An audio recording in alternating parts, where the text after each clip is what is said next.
To begin, open the Instagram app on your phone. Next, tap the message icon at the bottom of the screen to open your direct messages. Now locate the group chat you want to hide, and tap to open it. Then tap the group's profile picture or name at the top.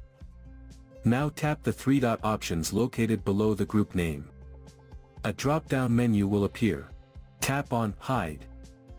Now select how long you want to hide the group chat by choosing a time duration.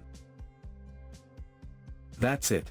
The group chat is now hidden and moved to your Hidden Requests folder.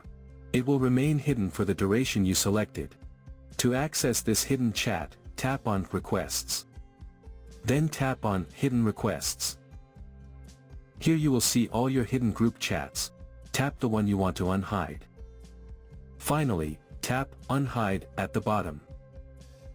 The chat is now unhidden, and has been moved back to your inbox.